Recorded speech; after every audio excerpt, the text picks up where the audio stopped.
ఈ శుభవేళ నీ ఎడల కూడా దేవునికి ఒక సంకల్పం ఉంది. నీ బిడ్డల ఎడల దేవునికి ఒక సంకల్పం ఉంది. నీ కుటుంబం ఎడల ఒక సంకల్పం ఉంది. ఆ నిత్య సంకల్పం నెరవేర్చబడటానికి ఒక పెద్ద రాయి అడ్డుగా ఉంది. ఆ రాయి నువ్వు దొర్లించలేవు. నీకు దేవుని వాగ్దానం ఉంది. ఆ వాగ్దానం నెరవేర్చబడటానికి ఒక పెద్ద రాయి అడ్డుగా ఉంది. ఆ రాయి నువ్వు దొర్లించలేవు. నీ వల్ల కాదు. కానీ ఎవడు దొర్లిస్తాడయ్యా? నిన్ను మహిమపరచాలన్న ఆశ నాకుంది. నీ కొరకు జీవించాలన్న ఆశ ఉంది. నీకున్న నిత్య సంకల్పము నెరవేర్చబడటమే నా గమ్యం, నా గురి. అందుకే ఈ సుగంధ ద్రవ్యాలు కొన్న వెల చెల్లించే సత్తా నీకుంటే నీ కొరకు రాయిని దొర్లించగలిగిన పరలోకం నీ పక్షంగా ఉంది.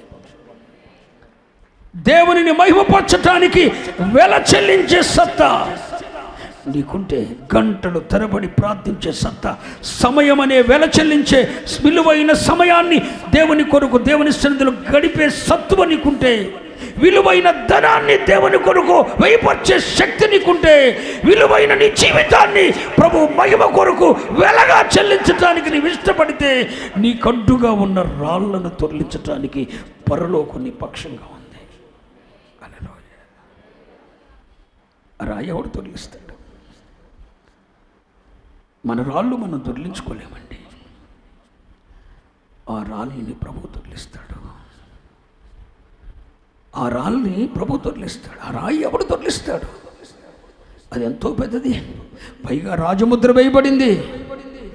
అదన్నిటికీ తీయకూడదని. మరి దాన్ని ఎవడు తొలగిస్తాడండి? ఆశ ఉంది వీళ్ళకి, కానీ రాయి అడ్డుగా ఉంది. అప్పుడు పరలోకం వీరి పక్షంగా వచ్చి ప్రభువుతో దిగొచ్చింది, ఆ రాయిని తొలగించింది. ఈ శుభవేళ నీ ఎడల, నీ కుటుంబం ఎడల, నీ బిడ్డల ఎడల దేవునికున్న నిత్య సంకల్పం నెరవేర్చబడటానికి అడ్డుగా ఉన్న, అవరోధంగా ఉన్న, పెద్ద సమస్యగా ఉన్న ఆ పెద్ద సమస్య లాంటి రాయిని తొలగించడానికి పరలోకం నీ పక్షంగా ఈ నెలలో పనిచేస్తుంది. కానీ ఎప్పుడు నీ వెల చెల్లించి చూడు. ఆయనను మహిమపరచటానికి వెల చెల్లించి చూడు. వెల చెల్లించని దానిని దేవుడు బలిగా అంగీకరించడు. బలి అర్పించేది ఏదైనా వెల చెల్లించాలి. విలువైన సమయాన్ని వెలగా చెల్లించు, విలువైన ధనాన్ని దేవునికి వెలగా చెల్లించు, విలువైన నీ జీవితాన్ని దేవునికి అంకితం చూడు. అడ్డుగా ఉన్న రాయిని పరలోకం తొలగిస్తుంది. ఈ శుభవేళ చెప్తున్నా, ఒకవేళ నువ్వే అడ్డనుకో, నిన్నే తొలగిస్తాడు. ఆమెనండ్రే అనరు. ఎవరో అడ్డనుకున్న వస్తే మనకు దర్శనాలన్నీ వేరు కదా. మన దర్శనం అంత అడ్డన్నప్పుడు కూడా కనపడతారు మనకి. ఏది కాదు, నీ పాపమే, నీ అవిధేయతే, నీ అతిక్రమమే, నీ దోషమే. ఆ రాయిని పరలోకం దొర్లిస్తుంది. ఆ రాయి దొర్లించటం నీ వల్ల కాదు, పరలోకం దొర్లిస్తుంది. మరొక తలంపు ముందుకు తీసుకొని వస్తా.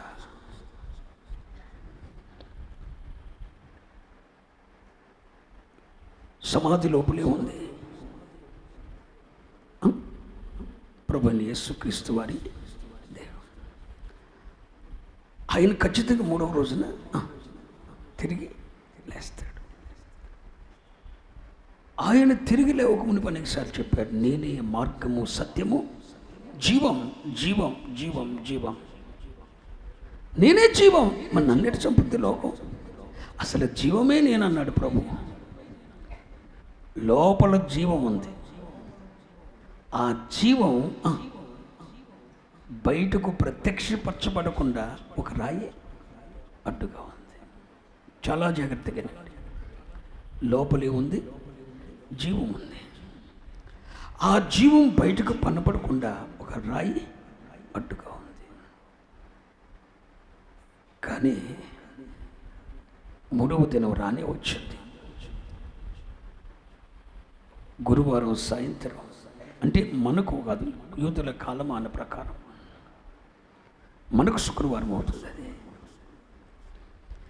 గురువారం సాయంత్రం వారు ప్రభుని సిలువ వేశారు.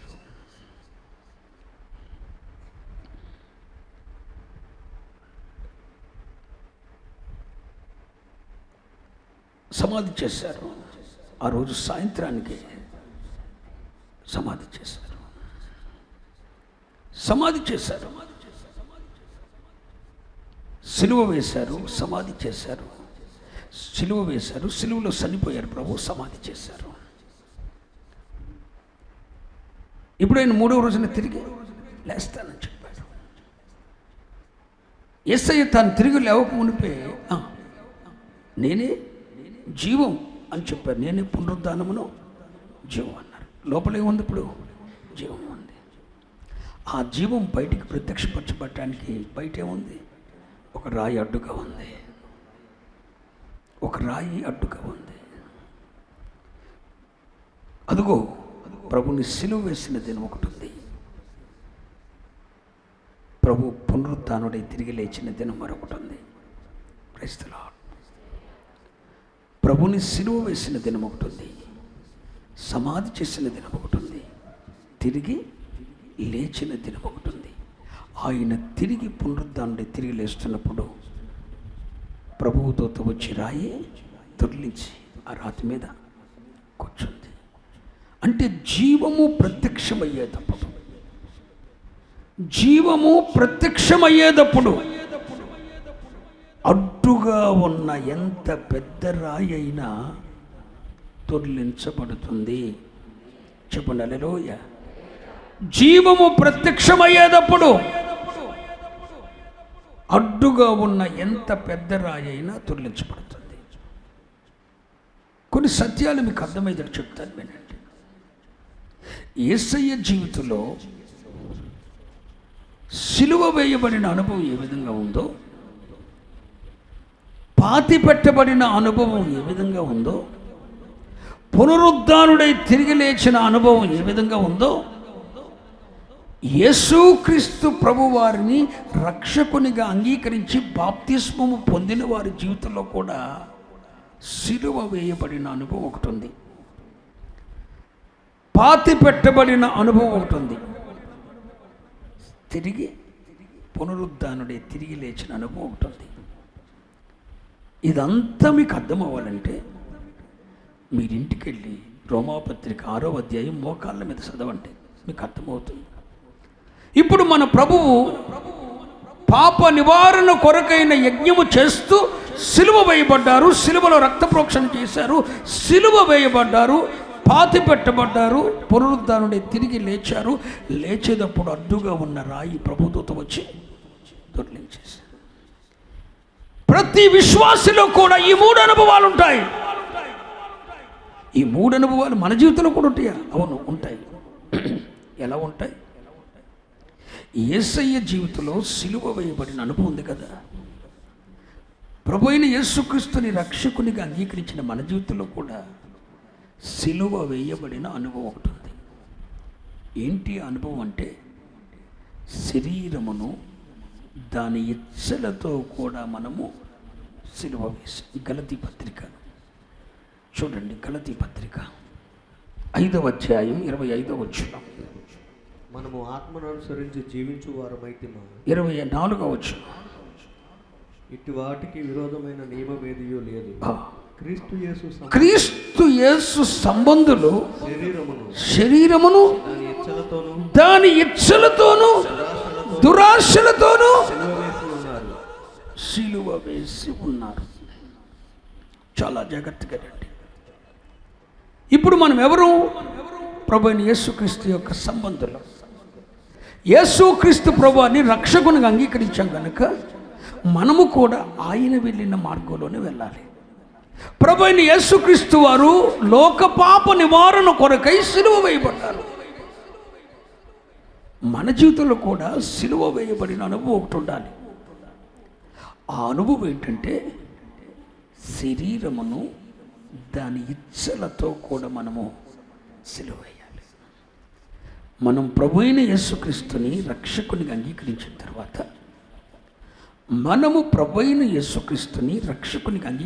తర్వాత, ఈ శరీరం ఉంది చూశారు, ఇది చాలా భయంకరమైనది. ఈ శరీరములో మంచిదేది లేదు. శరీరము చాలా డేంజర్. దేవునికి మనల్ని దూరం చేసేది మనుషులు కాదు, మన శరీరం. అందుకని ప్రభువుని అంగీకరించగానే, ప్రభుని యేసుక్రీస్తుని రక్షకునికి అంగీకరించి బాప్తిసం పొందిన మనం ఏం చేయాలి తెలుసా? ఈ శరీరమును, దీనిలో ఉన్న ఇచ్చలను సిలువ వేయాలి.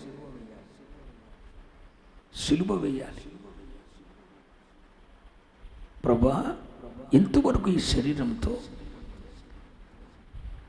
ఇచ్చలను తీర్చుకున్నాను. ఈ శరీరములో ఇచ్చలన్నీ నేను అనుభవించాను. ఇప్పుడు నేను రక్షకునికి అంగీకరిస్తున్నాను. ఈ శరీరముతో పాటు శరీరములో ఉన్న ఇచ్చలను, కోరికలను నేను సిలువ వేస్తున్నాను.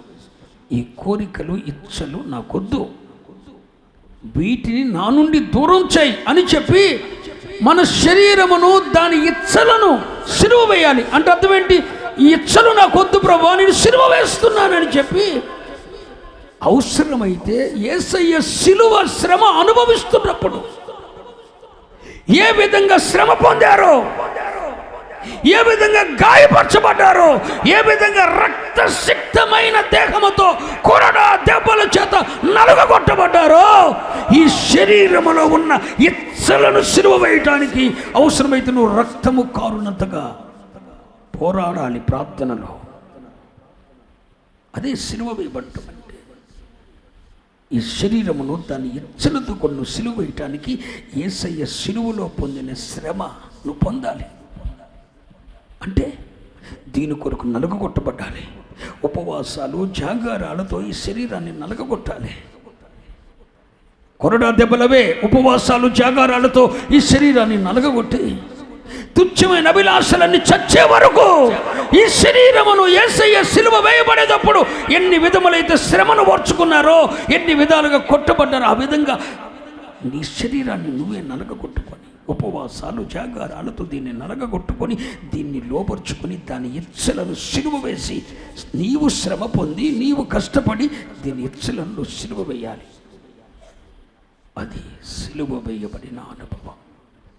అర్థమైందన్న వాళ్ళు దేవుని స్తోత్రం చెప్పండి. సిలువ వేయబడినప్పుడు శ్రమ కలుగుతుంది అంటే అర్థం ఏంటి? ఇచ్చలను నువ్వు సిలువ వేయటానికి నువ్వు శ్రమ పడాలి. కొరడా దెబ్బలు తినాలి. ఆ దెబ్బలు ఏంటంటే నువ్వు నలగొట్టబడాలి. ఉపవాసాలతో, జాగారాలతో గదికి పరిమితమై నువ్వు నలగొట్టబడాలి. నీ ఆకలి నువ్వు సంపాలి. ఈ శరీరం నలగొట్టుకోవటానికి అలా నువ్వు సిలువ వేయబడాలి. సిలువ వేయబడిన తర్వాత మనం మరణించాలి. అంటే అర్థం ఏంటి? పాపము చేసే అవకాశం వచ్చిన ప్రతిసారి పాపం విషయమై చనిపోయాం. అర్థం చేసుకోండి. దేని విషయం? పాపము విషయమై. అంటే పాపం చేసే అవకాశం వచ్చిన ప్రతిసారి మనం ఏమనుకోవాలి? నేను చనిపోయిన వాడిని నేను ఎలా చేస్తాను ఇది అని అనుకోవాలి. నిన్ను నీవే మృతునిగా ఎంచుకోవాలి. ఇది చనిపోవటం అంటే. మరి యేసయ్య 3వ రోజున తిరిగి పునరుద్ధానం తిరిగి లేచాడు. ఇప్పుడు నీళ్ళల్లో ముంచిన వారిని నీళ్ళల్లోనే ఉంచరు, మన పైకి లేపుతారు. అంటే అర్థమేంటి తెలుసా? ఇతడు పాపము విషయమై చనిపోయి దేవుని విషయమై జీవించటానికి ఇతడు బ్రతుకుతున్నాడు. మళ్ళా నీళ్ళల్లో ముంచబడిన వ్యక్తి మరలా పైకి లేపబడ్డాడు. అంటే అర్థం ఏంటి? అదిగో పాపము విషయమై చనిపోయాడు, సమాధి చేయబడ్డాడు, దేవుని కొరకు బ్రతుకుతున్నాడు. చూడండి, మనుషుణ్ణే నీళ్ళల్లో ముంచబడినప్పుడేమో పాపము విషయమై చనిపోయాడు, నీళ్ళల్లో నుండి బయటకు లేపబడినప్పుడేమో ఇదిగో దేవుని కొరకు బ్రతకటానికి వచ్చిన ఒక నూతన మనుషుడు. హల్లెలూయా. ఆ నూతన మనుషుని మనం తీసుకొచ్చాం. ఇప్పుడు నీళ్ళల్లో నుండి ఇతడు పైకి లేచాడు. యేసయ్య సమాధిలో నుండి బయటకు వచ్చాడు. చాలా జాగ్రత్తగానండి. ఆ పునరుద్ధానానికి ఈ నీళ్ళల్లో నుండి బయటకు రావడానికి మర్మం ఉంది. యేసయ్య సమాధిలో నుండి తిరిగి లేచాం, నీళ్ళల్లో నుండి మనం పైకి లేచాం. అంటే యేసయ్య పునరుద్ధానంలో మనము పాలివారమయ్యాం. యేసయ్య సమాధిలో పాతిపెట్టబడ్డారు, మనం నీళ్ళల్లో పాతిపెట్టబడ్డాం. అంటే యేసయ్య మరణంలో మనం పాతిపెట్టబడ్డాం. యేసయ్య సమాధిలోండి లేచాడు, మనము నీళ్ళ నుండి పైకి లేచాం. యేసయ్య పునరుద్ధానంలో నీళ్ళల్లో ముంచబడినప్పుడేమో ఆయన మరణములో పాలివారమయ్యాం, నీళ్ళల్లోండి పైకి లేచినప్పుడేమో ఆయన పునరుద్ధానంలో, చాలా జాగ్రత్తగానండి, పునరుద్ధానంలో పాలివారమయ్యాం. మరి పునరుద్ధానంలో పాలివారమైనప్పుడు ఇప్పుడు పునరుద్ధానంలో పాలివారమయ్యాం. ఇప్పుడు జీవం, అదుగో ప్రభు అయిన యేసుక్రీస్తు వారు జీవం. ఆ జీవాధిపతి మరణం ఆయనను బంధించడం వల్ల సాధ్యం. అదుగో జీవాధిపతి బయటకు వస్తుంటే ఆ జీవమును అడ్డగించటానికి రాయి అడ్డు లేకుండా పోయిందండి. రాయి ప్రభువు దూత వచ్చి దాన్ని దొర్లించేశాడు. నేను మీతో చెబుతున్న మాట ఏంటంటే, యేసయ్య పునరుద్ధానుడై ఏ విధంగా తిరిగి లేచారో మనము కూడా దేవుని విషయమై జీవించటానికి, దేని విషయమై? దేవుని విషయమై జీవించటానికి మనము కూడా బాప్తిస్మములో ఆయన మరణములోనూ ఆయన పునరుద్ధానములో పాలివారమై మనము నీళ్ళలోండి పైకి లేచాం. ఇప్పుడు మనలోండి ఏం ప్రత్యక్షం అవ్వాలి చెప్పండి? నూతన జీవం ప్రత్యక్షం అవ్వాలి. స్తోత్రం చెప్పండి.